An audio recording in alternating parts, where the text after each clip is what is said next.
مدینہ طیبہ کی حرمت کو جو پامال کیے جانے کا مسئلہ ہے، میں نے آپ کو بتایا تھا قیامت کی نشانیوں میں سے اللہ کے نبی جناب محمد رسول اللہ صلی اللہ علیہ وسلم نے فرمایا نااہل حکام حکومت کی باغڈور سنبھالیں گے۔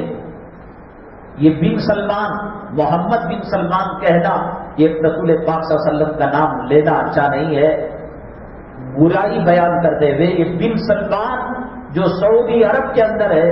یہ یہودی ریموٹ کنٹرول کی موٹر ہے، اس نے حرمین شریفین کے تقدس کو پامال کیا ہے اور اگلے 2023 تک ویژن 23 تک وہاں کے تقدس اور شاعر اسلام اور وہاں کی حرمت اور وہاں کی طہارت تمام کو ختم کرنا اس نے طے کر لیا ہے۔ اس نے عورت کو، جو عورت اپنے چپل کا اور جوتے کا بھی پردہ کرتی تھی، اتنا لمبا برقع وہ پہنا کرتی تھی، اور ان کے گھروں کی جو دیواریں تھی وہ کسی قلعے کی فصیل سے کم نہیں تھی، کوئی پرندہ بھی، کوئی چڑیا بھی، ان صحابہ کرام کی نسلیں ہیں نبی کریم صلی اللہ علیہ وسلم تک جن کا حسب و نسب جا کر ملتا ہے۔ اللہ تبارک تعالیٰ نے ان کو ظاہری حسن بھی دیا اور باطنی کمالات بھی دیے، لیکن امریکہ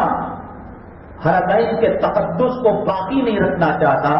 وہاں کی حرمت اور وہاں کی طہارت اور وہاں کی برکتوں کو ختم کرنا چاہتا ہے۔ سب سے پہلے اس نے ڈرائیونگ لائسنس خواتین کو دیا، جس کے اندر عورت جو منہ کا اسکارف تھا وہ ہٹ گیا۔ حرمین شریفین کے اندر لیڈیز اسکارٹ اور وہاں سپاہی اس نے رکھے۔ میں نے پہلے ہی کہا کہ ابھی ماسک چل رہا ہے اور جب وہ ہٹ جائے گا تو پھر بعض لوگ کہہ رہے ہیں کہ خواتین کو چیک کریں گی، لیکن حرم کے باہر سے حرم کے اندر تک آنے کے لیے یہ ہیلی کاپٹر کا تو استعمال نہیں کریں گی، یہ جائیں گی انہی راستوں سے اپنے ڈیوٹی کی جگہ۔ تو پھر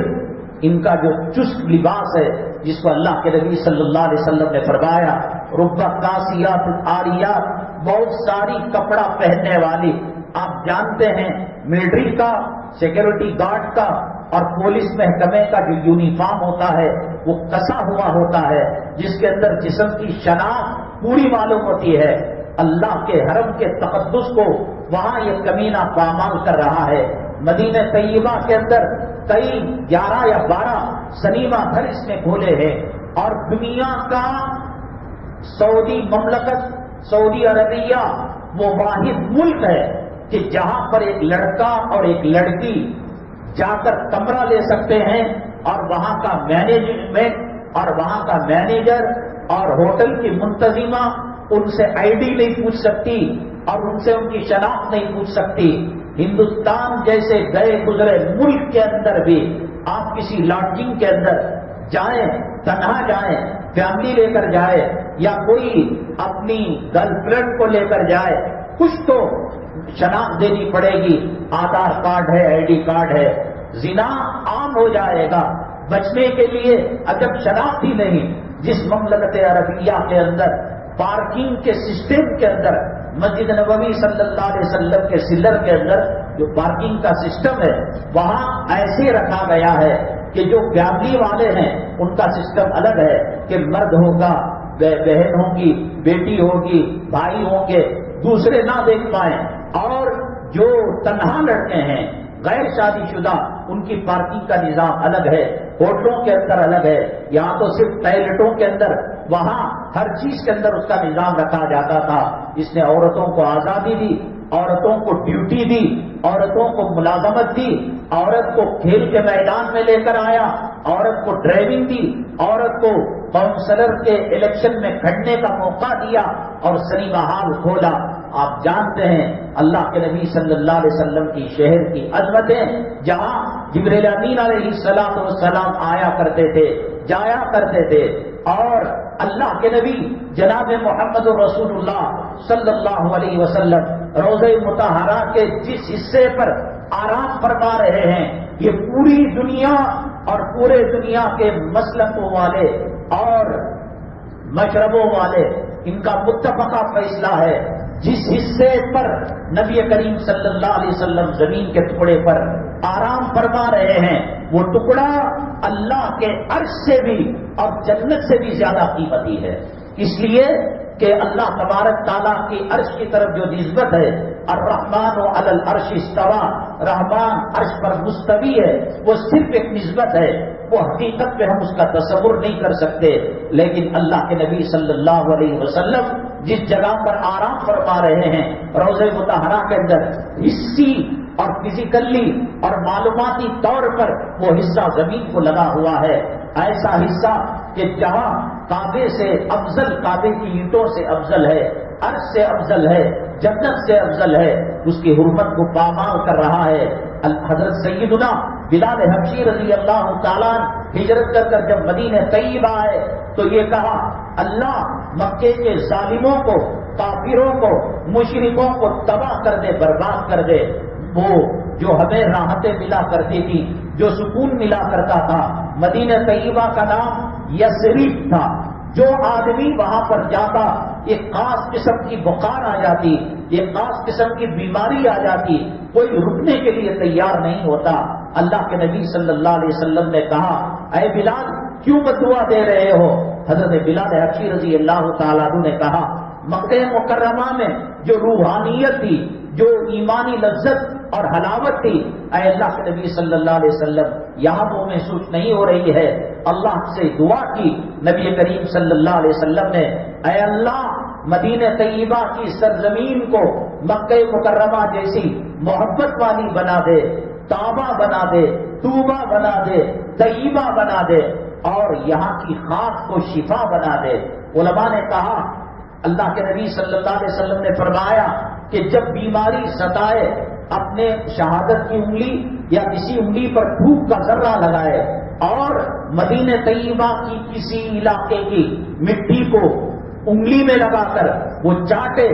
اور یہ دعا پڑھے، بسم اللہ تربت ارضنا، اللہ کے نام سے یہاں کی زمین کی مٹی، وہ مدینہ طیبہ کی سرزمین جس کو یثرب کہا جاتا تھا، اور جو جاتا وہاں تباہ ہو جاتا تھا، برباد ہو جاتا تھا اور بیمار ہو جاتا تھا۔ اور وہاں کے باشندوں کا یہ عقیدہ تھا کہ مدینہ طیبہ کی سرزمین کے اندر جا کر ایک مخصوص قسم کے جانور کی آواز نکالنی پڑتی تھی، اور جو نہیں نکالے گا وہ برباد ہو جائے گا۔ اللہ کے نبی صلی اللہ علیہ وسلم سے نے دعائیں کی، اور اللہ تبارک تعالیٰ نے جنت کا ٹکڑا، ریاض الجنہ، جو نبی کریم صلی اللہ علیہ وسلم کے زمانے کے اندر مسجد تھی، اور آپ نے فرمایا، ما بین بیتی و منبری روضۃ من ریاض الجنہ، میرے گھر اور میرے منبر کے درمیان جو حصہ ہے وہ جنت کا ٹکڑا ہے۔ سیدنا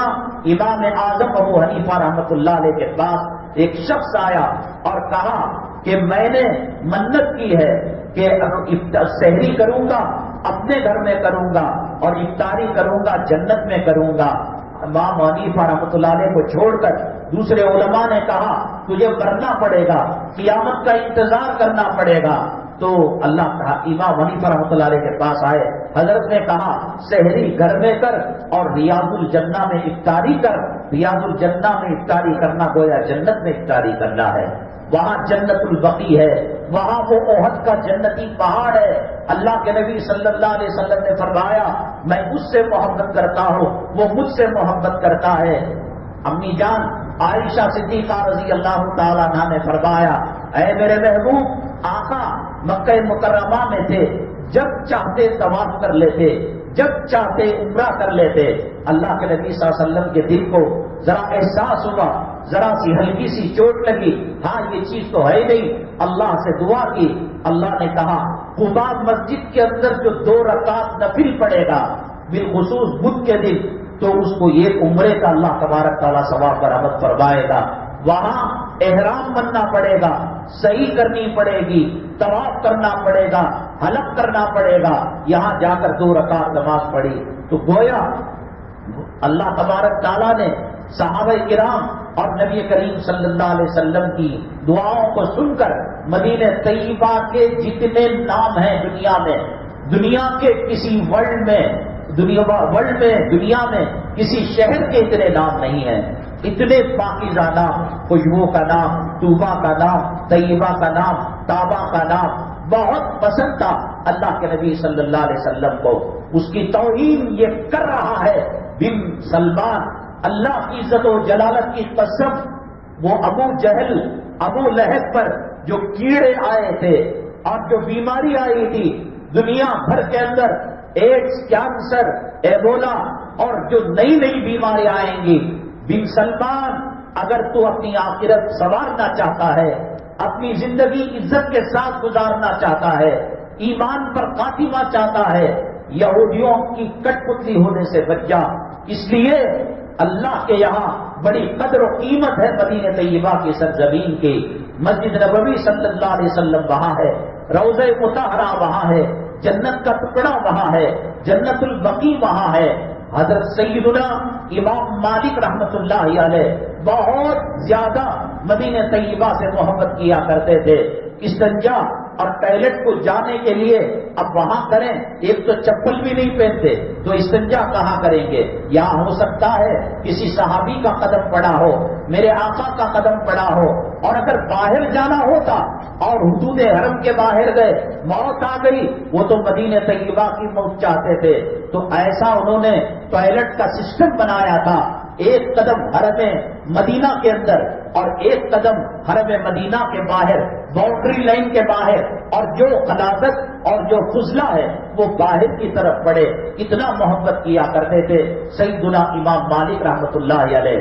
ایک صاحب مدینہ طیبہ گئے حج کے زمانے میں یا عمرے کے زمانے میں، اور جب کھانے کے لیے دسترخوان پر بیٹھے تو دہی جو تھا وہ کھٹا نکل گیا. کھٹا ہو جاتا ہے کبھی دہی. انہوں نے کہا ہمارے علاقے میں تو دہی بہت میٹھا ہوتا ہے، یہاں دہی کھٹا ہے. تو اللہ کے نبی صلی اللہ علیہ وسلم خواب میں آئے، فرمایا جب مدینہ طیبہ کی کوئی چیز پسند نہیں ہے یہاں آتے ہو تم کس لیے؟ تو یہ سنیما گھر کو کھول کر، بے پردگی کو لا کر، سیکورٹی گارڈ لڑکیوں کو تنگ چست یونیفارم پہنا کر، اور عرب کی جو حسن ہے، عرب کی جو خوبصورتی ہے، میں نے کہا ان کی نسلیں صحابہ کرام کو جا کر ملتی ہیں، نبی کریم صلی اللہ علیہ وسلم کے اہل بیت کو جا کر ملتی ہیں. وہ صحابہ کرام کی نورانیت، وہ اہل بیت کے چہروں کی بشاشت وہ ان تک آئی ہے. یہ کمینہ، یہ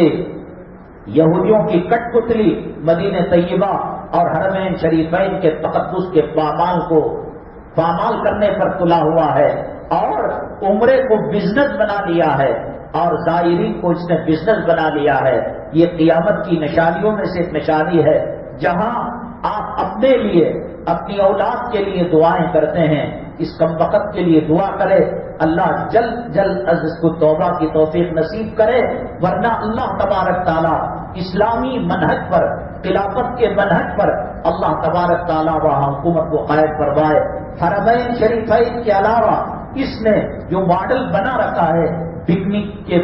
اور گھومنے کے جو پارک ہے، سمندر کی سیاحت کے جو مقامات ہیں، وہ گوا بیچ ہو یا بامبئی کی بیچ ہو جہاں پر بے حیائی کے کام کیے جاتے ہیں، یا دبئی کی بیچ، میرے خیال میں یہ بیچ شرما جائیں گی ویسے بیچز کو بنا رہا ہے. اور دجال سے اللہ کے نبی صلی اللہ علیہ وسلم نے فرمایا دجال تو آنے والا ہے، لیکن دجال نیٹ ورکنگ میں ہے، یہود و نصارہ کے رابطے میں ہے، اور وقتاً فوقتاً وہ گائیڈ لائنز کرتا رہتا ہے. تو دجال کی آمد اور دجال کی ملاقات کے لیے ایک سٹی بھی اس نے بنایا ہوا ہے. ہمیں حرم پاک سے ایمان کی وجہ سے اور اپنے مسلمان ہونے کی وجہ سے قلبی محبت ہے. ہم نماز کو حرم مکی کی طرف منہ کر پڑھتے ہیں. ہمیشہ دعا کرے اللہ تبارک تعالیٰ اس کو اپنے پاس بلا لے یا توبہ کی توفیق دے. حرمین کے تقدس کو، حرمین کی طہارت کو اللہ تبارک تعالیٰ باقی رکھے. شان میری جان میری لختے جگر، سارا جہاں بول اٹھا ہے شیر نڈر. شان میری جان میری لختے جگر، سارا جہاں بول اٹھا ہے شیر نڈر. مدینہ طیبہ